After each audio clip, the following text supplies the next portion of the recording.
Bueno, quisiera que vayamos a Jeremías 1, capítulo 1. Jeremías 1, del 9 a 12. Es en nuestro Antiguo Testamento. Sé que su boleto dice que vamos a hacer escrituras selectas, código. No sé cuál iba a predicar hasta que al último. Así que vamos a ir a Jeremías 1, 9 al 12.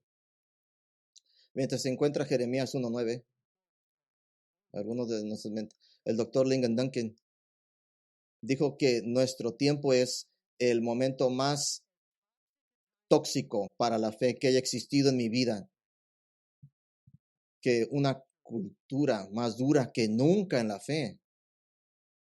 Uno de los impactos negativos de nuestra cultura es la pérdida, infiltrando las congregaciones, la importancia de la vital de la predicación. La predicación de la palabra de Dios es casi un arte perdido. Ahora mismo en la iglesia sigue siendo un tema candente y controversial en el cristianismo. Tiene un enfoque creciendo, nuevos métodos de predicación. Tiene un método nuevo homilética, según ellos, que supuestamente dice que la autoridad no está en la Biblia. Predicación que dice que la autoridad no reside en la Biblia, sino en la experiencia que ocurre entre el predicador y la congregación. Nunca nos sostenemos en eso. Y ese método está creciendo en popularidad porque dice que ahora tu experiencia es lo que importa. Tiene la predicación carismática, no hablando de la teología carismática, algo centrado en el hombre y a menudo centrada en el pastor, que continuamente yo estoy aquí para poner un show, un espectáculo. Voy a hacer algo por usted y para atraer la atención hacia él mismo, que es centro en el hombre. Este tipo de predicación pone a Dios como, presentarlo como boleto de lotería ganador en lugar del santo Dios triuno del universo. Tiene también la predicación analógica, es una palabra grandota, que usa la Biblia como pretexto para decir lo que el predicador quiere decir. Para llegar a mi idea, la historia bíblica es solo una analogía o ilustración para dar la opinión del predicador. Simplemente una analogía, simplemente como una ilustración. Y luego también tiene lo más peligroso, la predicación sentimental. Esta predicación es devocional, orientada a los sentimientos. Es un estilo de predicación sensible al buscador que dice, Dios sonríe cuando lo amamos y hacernos sentir contentos y hacerlo a Él contento. Que simplemente le hacemos el día a Dios. Esta es una predicación que no explica el texto en su contexto, inmediatamente hace mal uso de un texto bíblico para que haga el texto sea todo sobre usted y tal vez salte a un evangelio ligero y fácil. Es tóxico, mortal, venenoso. ¿Por qué? Es una predicación suave que produce corazones solamente duros, cada momento, cada tiempo. Ahora podemos echar la responsabilidad de esos errores a los pies de los predicadores infieles que se han doblegado a la cultura para tratar de complacer a las personas en lugar de complacer al Señor. Pero ¿y la responsabilidad del oyente qué pasó? ¿Qué puedes tú aprovechar? ¿Cuál es tu rol? ¿Cómo puedes aprovechar al máximo las oportunidades de escuchar la palabra de Dios predicada? La iglesia está edificada espiritualmente sobre la palabra basada predicada. La predicación es la verdad de Dios expresada en un entorno en el que todos estamos juntos y somos responsables unos de otros para escuchar. Esto no puede subestimar porque vivimos en un mundo que promueve cualquier otra fuente de la llamada verdad, excepto la revelación de Dios a través de la Sagrada Escritura. Así es que nos junta a todos la predicación y somos responsables unos con otros. ¿Cómo? ¿Cómo dice que somos responsables unos con otros? Todos están aquí y si alguno empieza a no escuchar, todos los demás saben. Y si está muy bravo, es muy valiente, usted le da un codazo. Eso puede pasar alguna vez. Pero el mundo tira todo tipo de autoridad, excepto la escritura. Le voy a dar un ejemplo. La consejería y la psicología secular representan un conjunto de sistemas de creencias que se contradicen entre sí mismas. Y voy a ser muy claro con esto. Representan creencias religiosas. Y estas creencias son contrarias a las escrituras. Solo le voy a dar algunos ejemplos. La psicología secular dice que hagas valer tus derechos. Filipenses 2 dice que veas a los demás como más importantes que a ti mismo. La psicología dice que te concentres en tu pasado. Filipenses 3 dice que olvides lo que queda atrás y prosigas hacia el cielo, hacia el supremo llamamiento de Cristo. La psicología dice, perdónate a ti mismo. Esto no es más que fariseísmo. Necesitamos el perdón de Dios porque Dios es el quien el pecado ofende. La psicología dice que hablar lo resolverá todo. Proverbios 19 dice, cuando las palabras son muchas, la transgresión no falta, pero el que refrena sus labios es prudente. Y si hablamos en consejería bíblica, pero hablar no es la solución, es el camino a la solución, la palabra de Dios. La psicología dice encontrarse y desarrollarse a sí mismo. La Biblia dice negarse a sí mismo y desarrollar la semejanza de Cristo. La psicología dice que grites tu victimismo en todo momento. 1 Corintios 6 dice, ¿por qué no sufrir más bien el mal? ¿Por qué no preferir ser defraudado? Y lo vemos en nuestro mundo hoy. Todo el fruto de este victimismo. Todo el mundo es una víctima hoy. Todo el mundo tiene que ser parte de un grupo de víctimas. Hace unos años, el Sistema Psicología, una revista hoy publicó en un artículo titulado, llamado ¿El cristianismo daña a los niños? Necesitamos hablar más abiertamente sobre los aspectos abusivos de la teología cristiana. El autor dice que enseñar a los niños acerca de la naturaleza pecaminosa de la humanidad está mal porque todas las personas son, dice, intrínsecamente maravillosas, nobles y tienen bondad ilimitada dentro de ellos. El autor dice que enseñar que Satanás existe es abusivo. Dice que Satanás no existe. Es algo fenomenal. Dice entonces en su PhD en psicología, le permitió viajar por todo el universo conociendo en reinos tantos visibles como invisibles en todos los tiempos y edades pasadas y futuras para probar que Satanás no existe. Y el autor persigue la misma idea de que Dios enviará a su propio hijo a morir como prueba y concluye que el cristianismo se basa en el abuso infantil según él. Y estas son las personas que tenemos que ir a acudir a respuestas. No tienen respuestas. Más bien vaya Baal, como lo hizo Israel. También puedes formar un becerro de oro para adorar. Así es que necesitamos la palabra predicada. Así que nuestra pregunta para hoy en nuestra serie de verano, respuestas bíblicas a preguntas difíciles, es ¿cómo aprovecho al máximo la palabra predicada? ¿Cómo aprovecho al máximo la palabra predicada? Jeremías 1:9-12 nos prueba dos hechos innegables acerca de la palabra de Dios predicada. Jeremías 1:9-12. Dos cosas, dos hechos predicados de la palabra. El primer hecho, la predicación es importante para Dios. La predicación es importante para Dios. Y le voy a dar el segundo hecho. Lo voy a leer. Segundo es, Dios ha explicado cómo escuchar un sermón. Dios ha explicado cómo escuchar un sermón. Así el primer hecho, la predicación importa a Dios. Es nuestra fundación. Y las dos pruebas de este hecho, Dios nos explica cómo escuchar un sermón. Primer hecho, la predicación importa a Dios. Después de este título, nunca espero que simplemente tome mi palabra. Es que le voy a dar dos pruebas. Que la predicación importa a Dios. Primera, es que Dios inicia la predicación de su palabra. Él es el que la inicia, su palabra. Versículo 9, en Jeremías 1:9. Y extendió Jehová su mano y tocó mi boca y me dijo Jehová, he aquí he puesto mis palabras en tu boca. Ahora, ¿qué nos lleva al versículo 9? Jeremías 1. ¿Qué está pasando? Jeremías es el registro del llamado de Jeremías al ministerio profético especial. Jeremías es un sacerdote que se le había dado un papel profético especial como portavoz de Dios durante el reinado del rey Josías, el último rey justo de Judá. Ministró durante 41 años advirtiendo y advirtiendo que se arrepintieran, advirtiendo del juicio venidero y sobre todo fue testigo de la destrucción de Jerusalén y las secuelas del 586 a.C.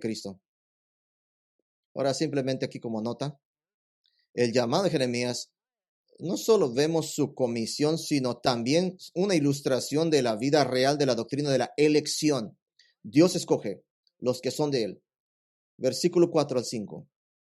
Vino pues palabra de Jehová a mí diciendo, antes que te formase en el vientre te conocí, y antes de que nacieses te santifiqué, te di por profeta a las naciones. O sea, Dios está motivando a Jeremías para la tarea que tiene entre manos. Esto no fue algo pasivo, pero algo relacionado, una relación, una conexión. Dios lo conocía, así que lo apartó, lo conoció pasivo, sin conexión relacional. Dios lo consagró, apartado, palabra hebrea para ser santo. Dios lo nombró, colocó, dado, proveído como profeta. Así es que Jeremías fue elegido no solo para salvación, sino para servicio, no solo antes de su nacimiento, sino antes de su concepción, antes de que te formara en el vientre, dice el Señor. Jeremías fue un profeta para el reino del sur de Judá, pero observe el alcance de su influencia. Te nombré profeta para las naciones. Lo vemos en todo el capítulo de Jeremías, de 2 al 45. Resumen el mensaje de Jeremías a Judá, a los judíos, y hasta el 46 al 51 el mensaje de juicio de Dios a Egipto, a Filisteos, a Moab, Amón, Edom, Siria y Babilonia. Así que, ¿quién está iniciando la predicación? Dios está iniciando la predicación. Yo te nombré. Predicar la palabra de Dios siempre fue idea de Dios y plan de Dios. Pero Jeremías tenía algo en común con Moisés. Resistió este llamado. Versículo 6. Y yo dije, Señor Jehová, aquí no sé hablar porque soy niño. No tenía experiencia, no era elocuente ni hábil. Así es que Dios le da 3 respuestas a la objeción de Jeremías. Primera, Jeremías está predicando por la autoridad de Dios, no por su propia autoridad. Versículo 7. Y me dijo Jehová, no digas, soy un niño, porque a todo lo que te envíes irás tú y dirás todo lo que te mande. Así es que esta es la autoridad de Dios. Dios le dio autoridad de hablar. Segunda respuesta, Dios protegerá a Jeremías mientras Dios quiera que él predique. Versículo 8, no temas delante de ellos, porque contigo estoy para librarte, dice Jehová. Esto es algo que es bueno que tiene esta promesa. La gente trató a la que iba a ir a Jeremías a predicarles, lo quisieron deshacer de él en el capítulo 11, 12, 20, 26, 37, y trataron de matarlo. Yo he tenido dificultades en el ministerio, pero nadie me ha tratado de matar. Pero Dios lo protegería. Predica sobre la autoridad de Dios y será protegido. Y tercero, y más importante, que la respuesta que le da, Dios está comisionado a Jeremías. Él es la fuente, Dios es la fuente. Dios no le está diciendo, ve por lo tanto al pueblo de Israel y dale tus opiniones educadas. Él no está diciendo eso. En lugar, versículo 9, dice, y extendió Jehová su mano y tocó mi boca y me dijo Jehová, he aquí he puesto mis palabras en tu boca. Dios daría el mensaje tanto de juicio como la bendición a las naciones a través de Jeremías. La palabra de Dios predicada es toda la idea de solamente de Dios. Dios nombró a este predicador antes de que naciera. Así siempre ha habido esta idea en el mundo que la predicación es anticuada y que tenemos que movernos a algo modernismo en plataformas pastores, en una device, sentados en una banca. Vamos a tener una conversación. Predicar no es una conversación. Es listo para oír, tardo para hablar. Es la idea de Dios. Dios nombró a este predicador antes de que naciera. El mensaje es dado por la autoridad de Dios. El predicador está protegido para dar el mensaje. Dios es la fuente del mensaje. Así es que la primera prueba del hecho de que la predicación es importante para Dios, Dios inicia la predicación de su palabra. Hay una segunda prueba, irrefutable. Esta segunda prueba de la predicación es Dios le da el poder a la predicación de su palabra. Dios empodera la predicación de su palabra. Dios confirma su llamado a Jeremías, dándole a Jeremías 2 visiones. La segunda visión de las visiones, del versículo 13 al 16, tiene que ver con el contenido del mensaje. Culmina en el versículo 16 y dice, vamos a leer, versículo 16.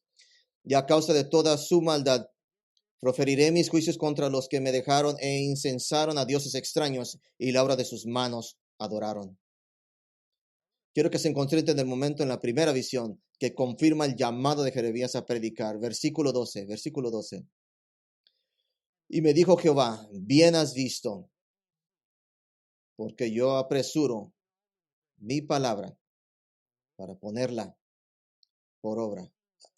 En esta visión de la rama del almendro, la palabra hebrea del almendro es la misma raíz de la palabra vigilar o despertar.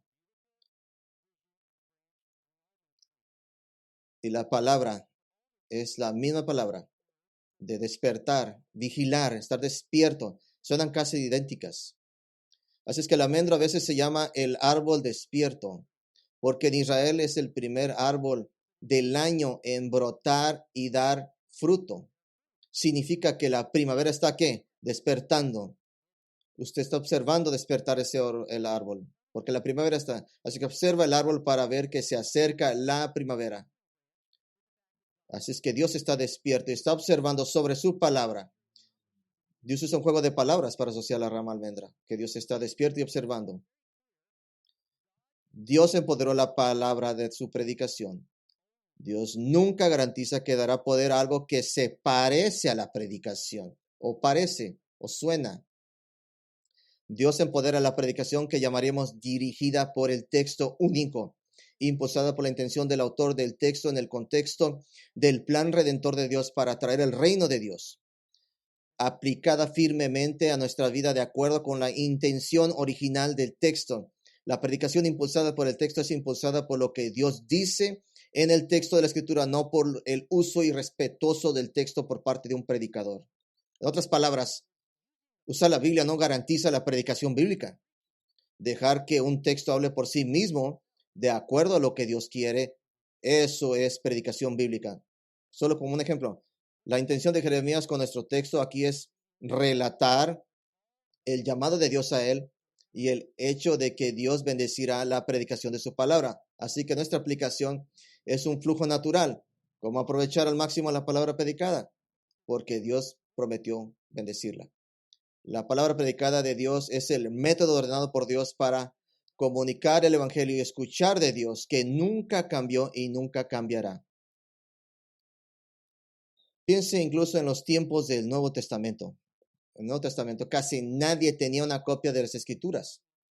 Y se estima que en el Imperio Romano el 10% de los hombres sabía leer y escribir y el 1% de las mujeres no. Por lo que la predicación lo era todo. Con razón nos dice la palabra prontos para oír. Es muy importante como el privilegio de leer nuestras propias Biblias es para nosotros. Tengo en mi oficina ahí, está lleno de Biblias y tal vez usted tenga lo mismo. Tal vez tenga múltiples Biblias para cada persona en su casa. Pero quiero recordarle que en la historia del pueblo de Dios es en general y de la iglesia en particular es relativamente reciente que la Biblia se volvió accesible para cualquiera que la quiera leer. Cuando Jesús nació, su evento fue monumental y completamente único en la historia del mundo. Dios vino a la tierra como hombre. Ciertamente la razón fundamental de la que Jesús vino fue para hacer el sacrificio sustituto por el pecado mediante su mente en la cruz. ¿Cuál fue su misión, la asignación, el llamado de Jesús en su ministerio terrenal? Marcos 1, 14, 15, después de que Juan fue arrestado, Jesús vino a Galilea proclamando. Es una palabra griega que significa predicar el evangelio de Dios y diciendo, el tiempo se ha cumplido y el reino de Dios se ha acercado. Arrepentidos y creed en el evangelio. Jesús dijo a sus discípulos en Marcos 1:38, pasemos a los pueblos próximos para que yo también predique, porque para eso vine. Lucas 4, Jesús leyó en la sinagoga de la profecía de Isaías 61 esta profecía acerca de sí mismo, de Cristo, que el Espíritu de su propio ser, que el Espíritu del Señor está sobre mí, porque me ha ungido para 3 veces proclamar. Ser ungido por el Espíritu de Dios. ¿Por qué? Predicar. La palabra predicada. Todo el Evangelio de Mateo está hecho, estructurado. 5 cosas, 5 tipos de predicación. En el Sermón de la Monte, discursos y sermones. La palabra predicada es el método ordenado por Dios para extender vida a la humanidad pecadora. Y así es como lo hace Él. La predicación no es simplemente para alterar sus opiniones o incluso sus comportamientos, sino para cambiar el núcleo de su corazón. ¿Por qué hace? ¿Qué hace? Es para ser transformador, corrige su opinión. De hecho, la palabra de Dios es tan importante que Dios ha puesto su palabra y su nombre al mismo nivel que la reputación de Dios está vinculada con su palabra. Salmo 138:2 nos dice: has exaltado sobre todas las cosas tu nombre y tu palabra. Van acorde. Escuche lo que algunos de los más grandes predicadores de todos los tiempos han dicho acerca de la importancia vital de la palabra de Dios predicada, que Dios empodera, le da poder. El hombre Charles Spurgeon dijo que predicar no es para blanquear tumbas, sino para abrirlas. Juan Calvino, el reformador y realmente el predicador expositivo original de la Reforma, versículo por versículo dice que la predicación fiel a la palabra define la verdadera iglesia. Que si un grupo de personas se reúne para escuchar a alguien decir tonterías sobre algo que no es predicación bíblica, esa no es una iglesia. El gran evangelista Billy Sunday escribió: el inmaduro le gusta la predicación que no golpea el costado de una casa, mientras que el verdadero discípulo se deleita cuando la verdad lo pone de rodillas. Mayor reformador de todos, Martín Lutero, escribió que predicar a Cristo es alimentar el alma, justificarla, libertarla y salvarla si cree en la predicación. Uno de mis héroes de la fe y teólogo y predicador más grande de la historia estadounidense, en mi mente, es el gran predicador en toda América, Jonathan Edwards. Predicó en el 1800 un mensaje llamado La verdadera excelencia de un ministro del Evangelio. Él destaca que el predicador debe tener luz con el contenido de la palabra de Dios y también tiene que tener calor, sentido de gravedad e importancia para el mensaje. Dice esto: si un ministro tiene luz sin calor y entretiene a su audiencia con discursos eruditos, sin un sabor del poder de la piedad o cualquier apariencia de fervor de espíritu y celo por Dios y el bien de las almas, puede satisfacer la comezón de oír y llenar la cabeza de su pueblo con nociones vanas. Pero no es muy probable que llegue a sus corazones o salve sus almas. Y si por el otro lado es empujado con un celo feroz e inmoderado y un calor vehemente sin luz, es probable que encienda una llama limpia similar en su pueblo y encienda sus pasiones y efectos corruptos, pero nunca los hará mejores, ni los conducirá un paso hacia el cielo, sino que los conducirá rápidamente hacia el otro lado. Traduzco esto. En 1800, el predicador que solamente da lecciones llena cabezas grandes y corazones fríos. Luz sin calor. Y un predicador que es conferista creerá cabezas grandes llenas de conocimiento. Pero el predicador que es un showman sin contenido engañará a sus gentes, haciéndoles creer que son salvos, y si hay creyentes no creerán, no crecerán y se quedarán como bebés. Así que predicar es ser luz y calor empoderado por Dios. De hecho, para Jeremías, Dios está tan dedicado a darle poder a la predicación de la palabra que le dijo a Jeremías que se preparara para predicar en poder y que Dios mismo llenaría como energía la palabra predicada. Versículos 17 al 19. Pero tú, pues ciñe tus lomos, levántate y háblales todo cuanto te mandé. No temas delante de ellos para que no te haga yo quebrantar delante de ellos, porque aquí que yo te he puesto en este día como ciudad fortificada, como columna de hierro, como muro de bronce contra toda esta tierra, contra los reyes de Judá, sus príncipes y sus sacerdotes, y el pueblo de la tierra pelearán contra ti, pero no vencerán, porque yo estoy contigo, dice Jehová, para librarte. Esto es tremendo. Dios, si tú vas a predicar, vas a estar llena de poder, porque vas a predicar a la gente que van a tratar de asesinarte. Qué invitación, ¿no? Vamos a mandar a Joe a morir allá en Ohio, a una iglesia que le van a decir que lo van a asesinar. Pero quiero que encuentre algo aquí. Dios no prometió que Jeremías iba a ser un predicador popular, solo que sería un predicador victorioso. Predicar es importante para Dios. Dios inicia la predicación de su palabra. Dios da poder a la predicación de su palabra. Estoy contento por eso. Dios inicia la predicación. Dios le da el poder a su presencia. Segundo hecho, Dios ha explicado cómo escuchar un sermón. Dios ha explicado cómo escuchar un sermón. Ahora estamos listos para ver cómo aprovechar al máximo la palabra predicada. Dios le dio a Jeremías una comisión, una descripción de lo que la palabra predicada iba a ser, proponerse. Le prometió. En versículo 10, Dios da metáforas para la construcción y sobre la agricultura. Construcción y agricultura, diciéndole a Jeremías, ¿cuál es el propósito de la palabra predicada a Dios? ¿Cómo está diseñada para los que escuchan? Vamos a ver el versículo 10. Y verá todas estas imágenes, fotografías. Mira que te he puesto en este día sobre naciones y sobre reinos, para arrancar y para destruir, para arruinar, para derribar, para edificar y para plantar. Ahora podemos llegar aquí al punto de esta mañana. Ya puse estas fundaciones. 6 imágenes le quiero mostrar para ayudarte a escuchar un sermón de acuerdo con los propósitos de Dios para la predicación. Así es que vamos a escuchar estas imágenes y las vamos a nombrar. Escuchar un sermón es ser como sacar una hierba. Es como sacar una hierba. Si alguna vez has cuidado un jardín, tienes 2 opciones con las malas hierbas. Solamente 2.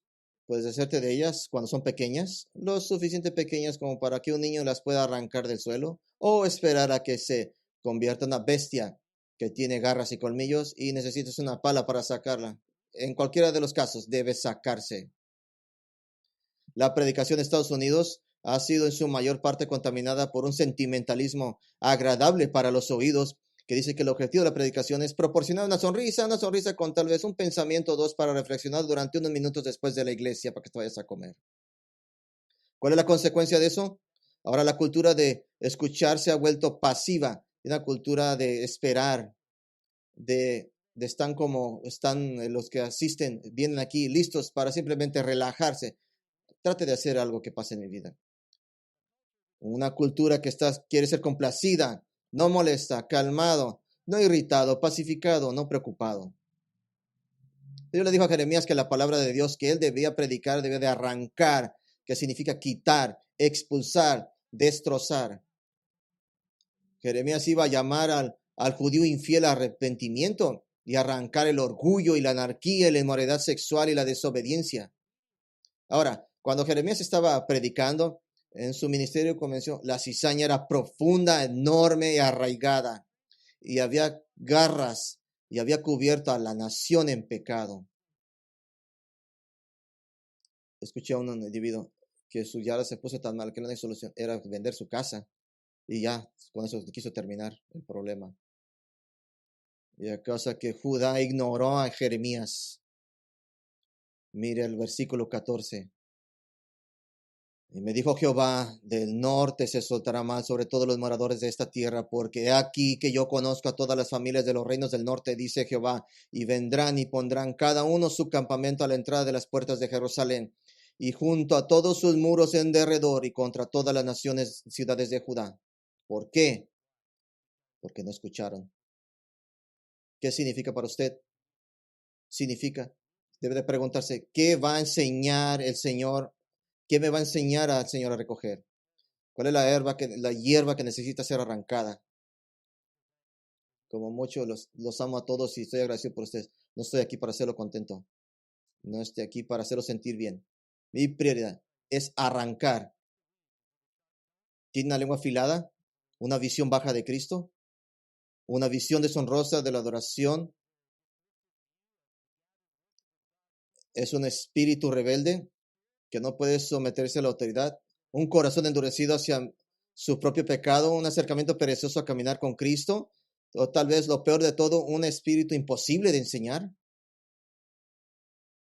Juan Calvino dijo esto: al formar una estimación de los pecados, a menudo nos imponen imaginar que cuantos más ocultos, menos atroces son. En otras palabras, las pequeñas malas hierbas escondidas no son menos peligrosas y destructivas para su caminar con Cristo que los grandes pecados obvios que todos pueden ver.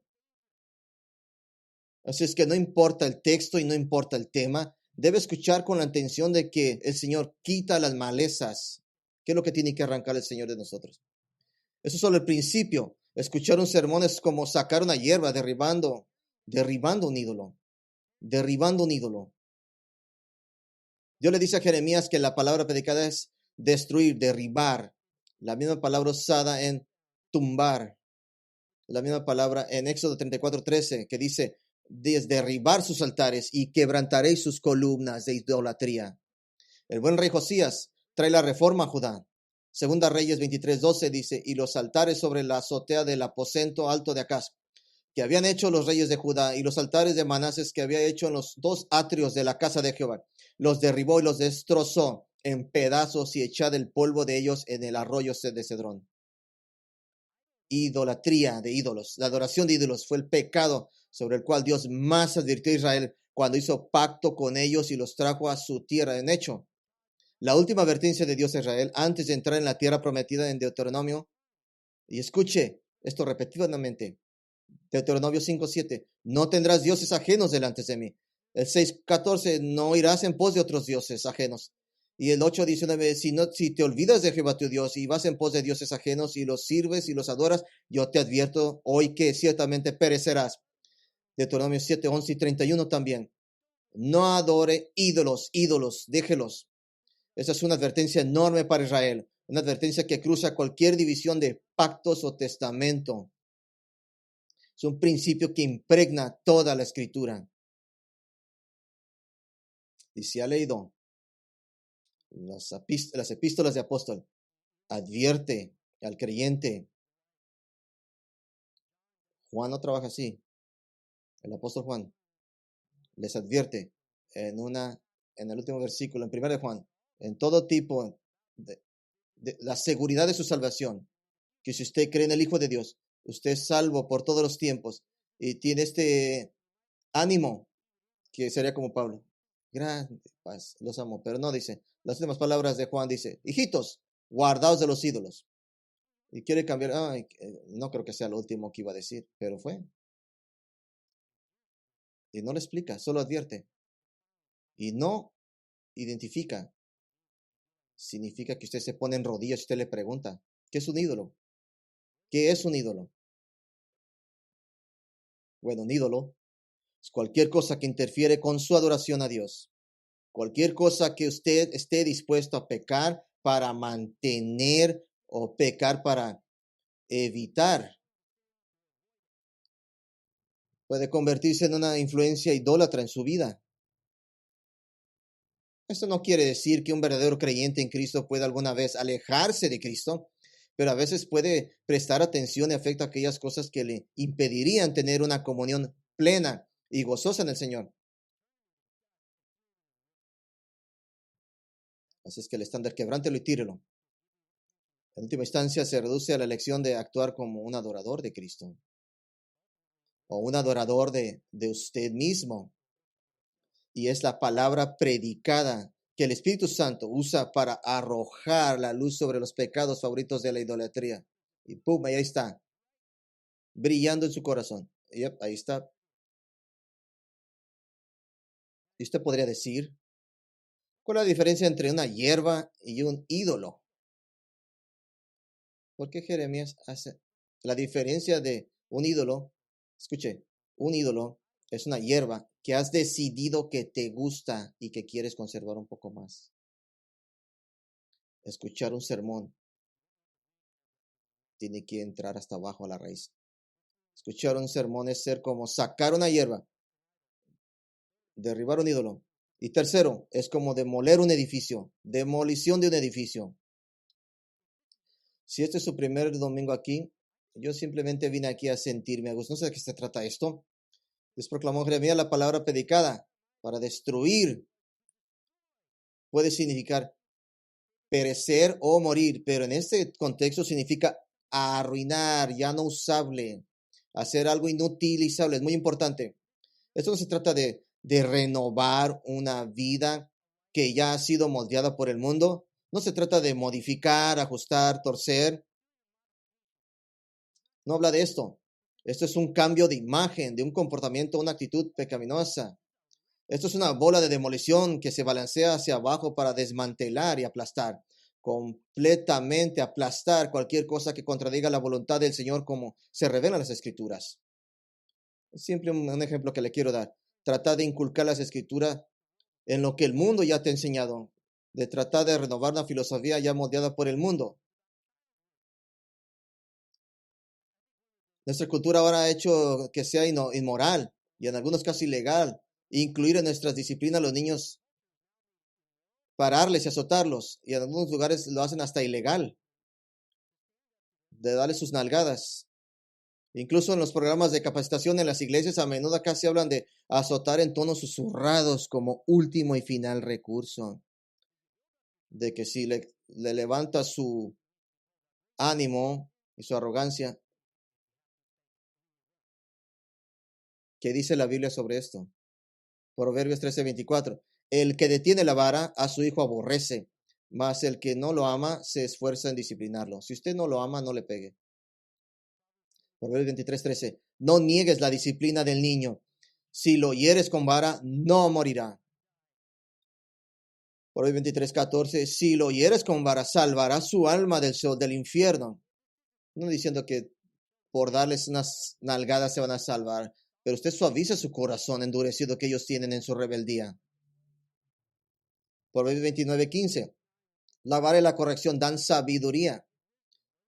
¿Qué es la vara? Disciplina.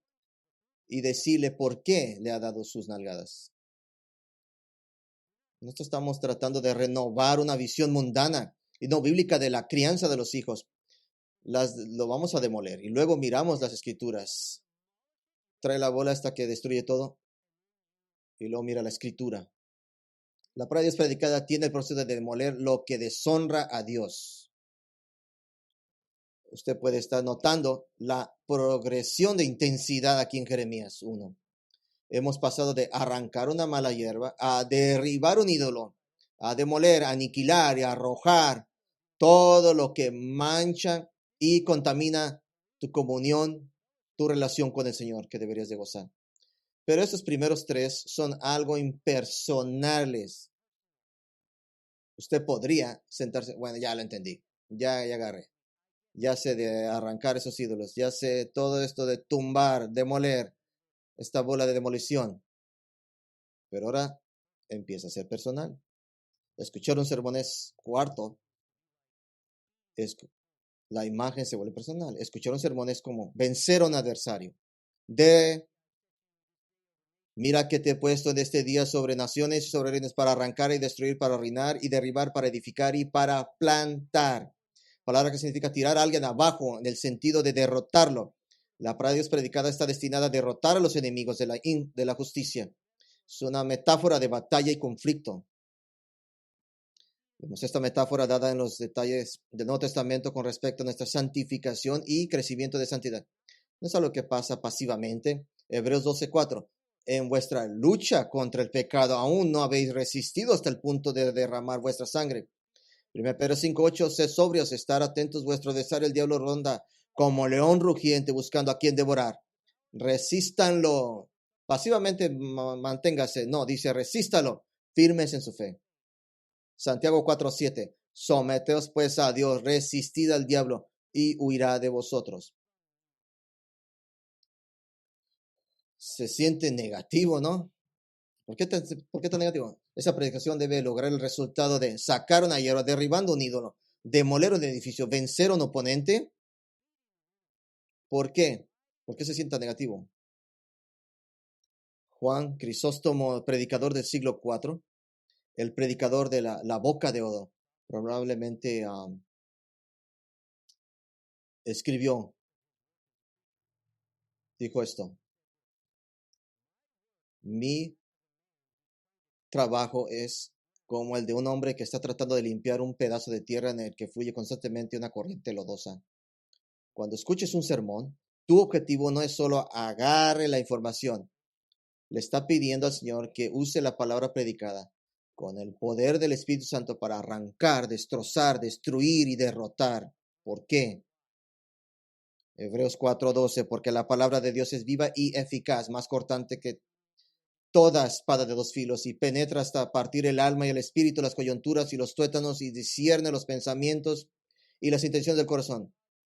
Así es que es un bisturí, corta y sigue cortando.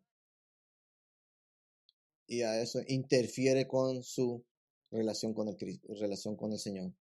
Uno de mis predicadores favoritos, el predicador británico del siglo XX, el doctor David Martin Lloyd Jones, suele decir que pasó toda su vida haciendo amigos y enemigos con los mismos sermones. Quiero acampar aquí un momento. Para algunos de ustedes, un sermón los va a hacer enojar, puede irritarlos, puede raspar sus plumitas. ¿Qué hace? Porque tal vez no sabe lo que no sabe. Puede enojarse con el sermón. Tiene limitada información sobre el tópico. Así es que debe usted tratar de pasar juicio por eso. Es que tenga cuidado. ¿Qué hace? Santiago sabía que sabía si iban a enojar a los hermanos. Así es que dijo Santiago 1:19. Paso 1. Obedezca Santiago 1:9-19 al 20. Lo leí anteriormente. Dice esto. Mis hermanos, sepan esto, que todo hombre sea pronto para oír, tardo para hablar, tardo para airarse, porque la ira del hombre no produce la justicia de Dios. Eso es muy importante. Lo sacamos del contexto de Santiago. La palabra predicada de Dios es sermón. Es un sermón escuchado, escuchar el sermón. No se moleste. Pronto para oír. Segundo paso. Si lo hace enojar, la predicción. Sea como los bereanos de Hechos 17:11, escuchando el evangelio por primera vez y recibieron la palabra con toda solicitud, examinando las escrituras cada día para ver si estas cosas eran así. Esto no era una reacción emocional típica a un sermón porque algo en él no se ajusta a su experiencia, a su opinión. Esto fue tomado de lo que Pablo y Silas predicaron y yendo a casa y comparando su predicación con las escrituras de una manera honesta, diligente y estudiada. El hecho de que estuvieran haciendo esto diariamente nos dice que estaban considerando cuidadosamente el contexto y no tomando decisiones emocionales. Es muy importante, porque cada sermón es un argumento, es un estudio del caso que presenta evidencia y conclusiones de esa evidencia. Los bereanos escucharon las conclusiones y se fueron a casa y examinaron la evidencia ellos mismos. Es totalmente genial. Es buena hermenéutica. Es un método del estudio de la Biblia. Déjame decirte cosas que no son un buen método de estudio de la Biblia. Su experiencia, tu experiencia. La experiencia no es una hermenéutica. Escuche, juzgamos la experiencia por la palabra de Dios, no al revés. Pero lo vi allí, yo vi que pasó aquello. No, juzgamos por la palabra de Dios. Otra cosa que no es bueno, tus emociones. Solo porque algo te enoja no significa que tengas razón.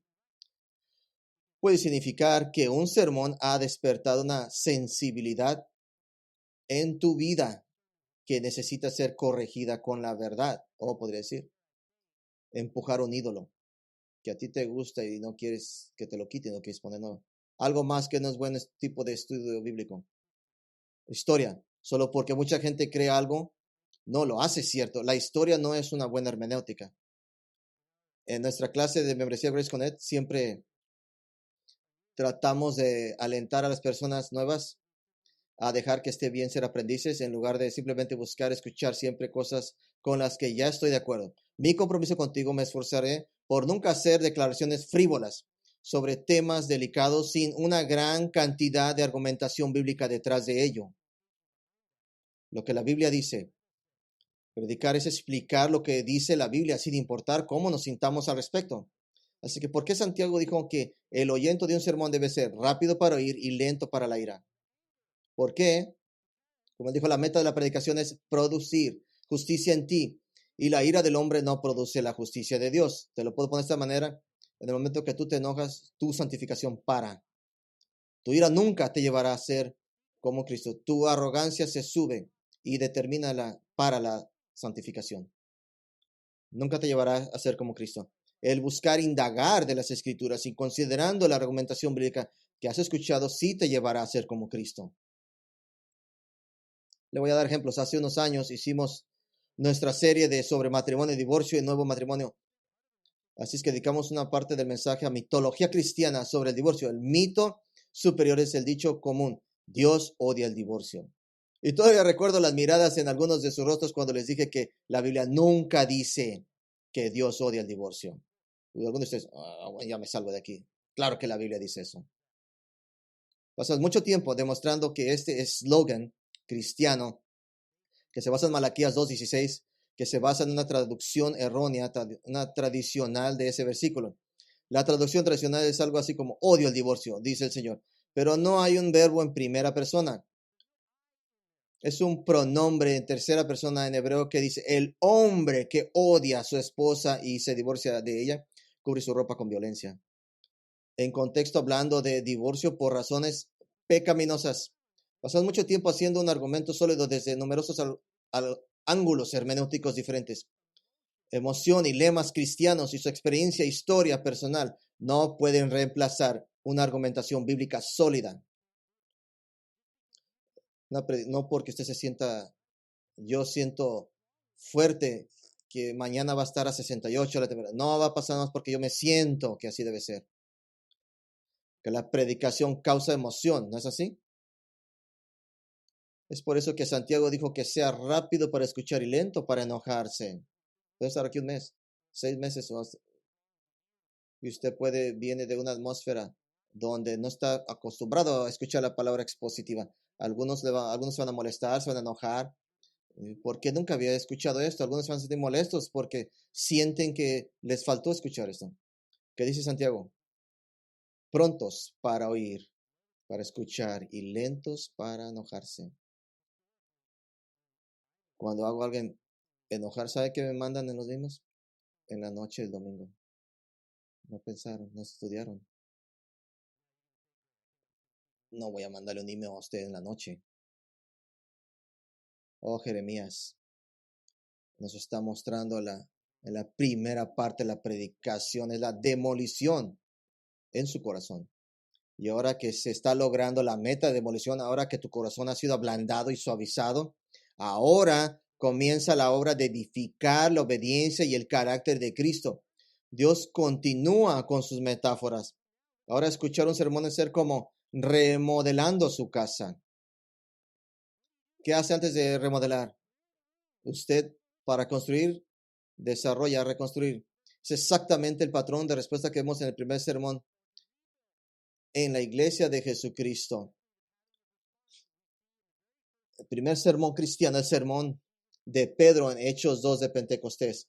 Él está predicando a miles de personas que tienen presenciando la venida milagrosa del Espíritu Santo sobre los apóstoles. Pero primero él hace la obra de demolición. Este Jesús, a quien ustedes crucificaron, ha resucitado entre los muertos. Y lo está diciendo a la diestra de Dios, quien pronto hará que todos los que se oponen a Cristo paguen con sus vidas. Que Dios el Padre hará de los enemigos de Cristo su pedestal. Y está demoliendo su corazón. ¿Y cómo responden? Al oír esto se compungieron del corazón y dijeron a Pedro y a los demás apóstoles: hermanos, ¿qué haremos? Ese es el sermón. Pecadores en las manos de un Dios de ira. Ahora el predicador reconstruye, remodela. Pedro responde en Hechos 2:38. Y Pedro les dijo: arrepiéntanse y bautícense cada uno de vosotros en el nombre de Jesucristo para perdón de vuestros pecados y recibiréis el don del Espíritu Santo. La palabra de Dios predicada no es solo para arrancar negativamente el pecado, es para reemplazarlo con pensamientos y actitudes y acciones, consecuencias que tienen una semejanza impresionante con Cristo.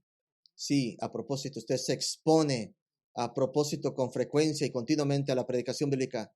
Como ya la hemos definido, tendrán a tener corazones blandos y tenderán a ser sensibles a lo que las escrituras les dicen. Habrá una ternura y un afecto por las cosas del Señor, porque no tienes miedo de derribar muros desagradables de teología defectuosa, o una visión baja de Dios, o una visión alta de ti mismo. En lugar te vuelves a dura predicación, sensible, receptivo, sabio. Y el último, dice Jeremías, escuchar un sermón es ser como plantar una semilla. Plantar, colocar semillas o establecer algo. El versículo 10. Establecer algo, poner algo, colocar algo.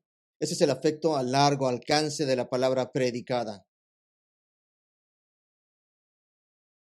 que la palabra predicada durante un periodo de tiempo ha estado sembrando semillas de amor por Cristo, obediencia, humildad, gozo, sumisión, amor mutuo, preocupación por los perdidos, fruto del Espíritu. Y con el tiempo esas semillas comienzan a echar raíces. Y no puedes seguir cómo se forjó esto. Si plantas una semilla y se convierte después en una rama, un árbol, y no te acuerdas de cómo ocurrió, mientras escuchas sermón tras sermón tras sermón. Estaba hablando con Santiago, he predicado más de 1000 sermones. Esos se han entretejido en sus corazones y se han vuelto fuertes y han crecido. ¿Usted ha escuchado algún sermón sobre hace 6 meses? Pero está usando ahora más su lengua y no sabe ni cómo. Yo sé cómo. Porque la palabra de Dios implanta en sus corazones. De cualquier texto, cualquier parte de la palabra, ha impactado en su vida. En estas 2 últimas semanas, últimas 2 metáforas, vamos a ver si suena familiar. Edificar y plantar. Son precisamente las mismas 2 imágenes que usa el apóstol Pablo cuando exhorta a la iglesia de 2 metáforas. ¿Por qué edificar y plantar en la lista de Jeremías? Porque es la última. Que piense lo que un agricultor hace antes de plantar la semilla. Antes que plante la semilla, un agricultor, ¿por qué está esta imagen de semilla? Antes de siempre de plantar la semilla, un buen agricultor prepara el suelo, lo limpia de basura, malezas y raíces viejas que sobran. Él ara la tierra.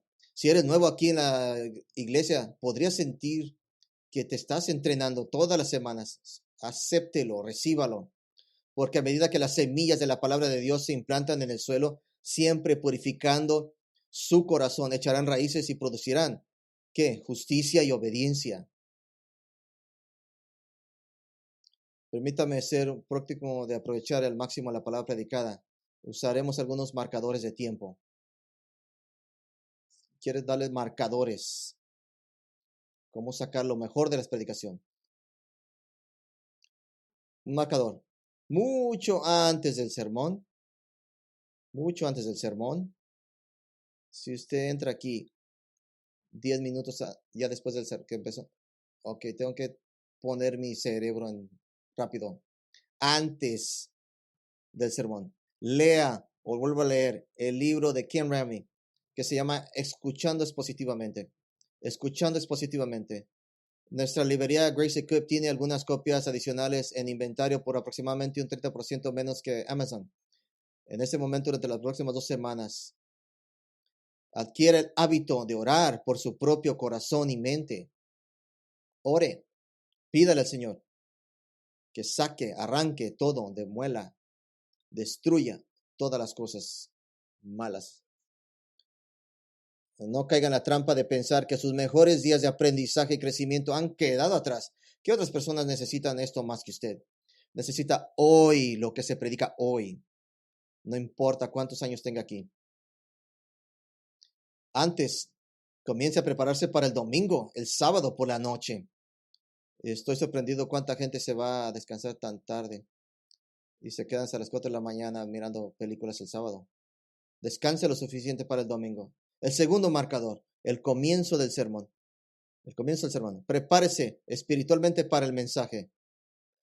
¿Estás listo para ser humilde a medida que comienza el arrancar, destruir, desarraigar y derrumbar, de modo que despeje el camino para la construcción y la plantación del sermón? Tengo muchas flechas y todas van a encontrar su marca. Yo las aviento y tienen que pegar. Prepararse mentalmente para el mensaje. No caminen en la predicación. A ver qué es lo que tiene que hablar este hombre. No, está perdiendo el tiempo. Camine, Señor, saque, arranque algo de mi corazón, Señor. Prepárese mentalmente para el mensaje. Un sermón es un argumento para demostrar un punto en particular o para dirigir su mente a una verdad en particular. Involucre su mente y concentre en el propósito. Wow, estamos batallando hoy en día esta cultura. Un predicador experimentado pasa mucho tiempo elaborando los primeros minutos de un mensaje.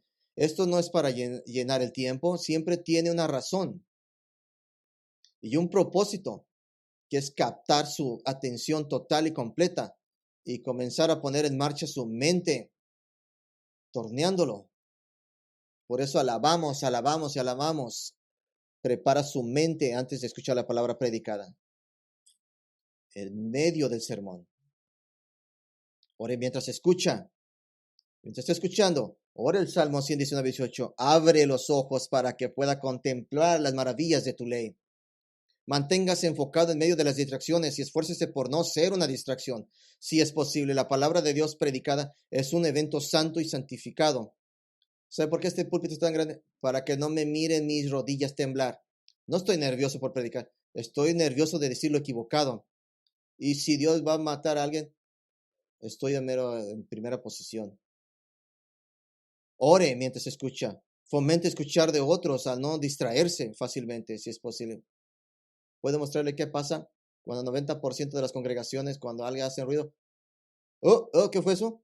Oh, como si tu vida no va a ser igual si no volteas a ver qué es eso. No sea una distracción. ¿Y qué tal este marcador? El final del sermón. El final de un sermón es quizás el más importante de un par de minutos para mí como predicador. Trabajo sobre lo que debo decir al último. Los predicadores pueden pasar horas orando y elaborando los últimos 60 segundos de su mensaje. Puedo animarles, no se prive de esos momentos importantes al decidir que terminó de escuchar. Permanezca todo dentro, manténgase enfocado. Cuando muchas personas deciden que han terminado de escuchar y comienzan a distraer a todos a su alrededor, el predicador como yo tengo que recuperar, recuperar su atención. No puedo decir en conclusión porque ya están. Tengo que sorprenderlos con el final, el fin. Permanezca todo adentro hasta el último amén. Mucho después del sermón. Puede ser esa última flecha. Bueno, voy a cerrar mi Biblia, ya me voy porque ya tengo hambre. Y esa flecha pasa, usted la perdió. Usted la desaprovechó. Permanezca quieto y abra su pecho a la palabra predicada. Deje que esa última flecha pegue. ¿Y qué tal este momento? Después del sermón. En casi todos los mensajes que escuchen en Grace Bible Church, si se toma el tiempo de anotar las referencias cruzadas que usamos, en cualquier mensaje de domingo obtendrá al menos unas pocas docenas. Hoy usé 45 y eso es normal. Revíselos usted mismo o mejor aún, únase a un grupo pequeño basado en sermones. Es un recurso increíble. Meter el clavo más profundo. Adquiere el hábito de escuchar todos los mensajes aquí, incluso cuando tenga que irse. Pedimos a nuestros líderes que hagan un esfuerzo por escuchar cada mensaje predicado para captar el flujo de un tema o libro. Y están en el mismo carril que ustedes, los miembros que escuchan cada mensaje. Sé que algunos tomar notas es demasiado desalentador para usted mientras está en la iglesia. ¿Entendemos eso? Entonces, tomar notas mientras vuelva a escuchar en línea. El beneficio para usted es increíble. ¿Y qué tal esto? Después de escuchar la palabra predicada, ore para que las verdades continúen penetrando profundamente en su alma. Hable sobre el sermón en la comida el domingo. La última oración de cada domingo. Mi última oración. Comparto con usted esto. Amo compartir la palabra de Dios. Es el mejor amor, el gran más amor que yo tengo. Este ministerio. Así que mi oración para usted es lo último de lo que pienso antes de irme a dormir cada domingo. Es oro que esos clavos se profundicen en su corazón, transformen para siempre por la palabra de Dios. Que usted sea cambiado para siempre por la palabra de Dios. Esta es mi oración. Mi oración para usted es esto. Que tu vida sea caracterizada y marcada al escuchar la predicación que no solo muestra a Cristo en su mente y corazón, sino que muestra a Cristo vivido en una vida santificada y bien arraigada en su vida. Esa es mi oración para usted, porque lo más honroso para Cristo es continuar eso. Mire a Dios obrar en nosotros. Amén. Vamos a orar. Padre, te adoramos, te damos las gracias. ¿Cómo? ¿Qué tan maravilloso es que todos aquí, en nuestra cultura, en nuestro tiempo, en el 21 siglo, están manteniendo sus manos, sostienen sus manos la revelación divina de Dios. En la Biblia que podemos comprar por $20 o $30. Sabemos el principio de las cosas y sabemos el carácter de Dios. Sabemos cómo conocerlo y sabemos las cosas finales. Así que, Señor, es nuestra oración, nuestra esperanza y nuestra creencia que usted bendecirá a su gente, a su pueblo, que usted arranque todas esas hierbas, que usted derribe todos nuestros ídolos, que usted destruya, Señor, demuela esas cosas que mantenemos con valor. Señor, pedimos que creas en nosotros como la imagen de Cristo. Pensamos en nuestro hermano Pablo, que dijo que él trabajó hasta que Cristo lo haya sido formado en Cristo. Esa es nuestra oración. Oramos que la cultura de nuestra iglesia sea esa, que escuchen la palabra de Dios, que sean esos que están profundamente dedicados en tu palabra, ponerla en práctica, vivirla, y que tú trabajes a través de nosotros. Te adoramos en Cristo Jesús. Amén.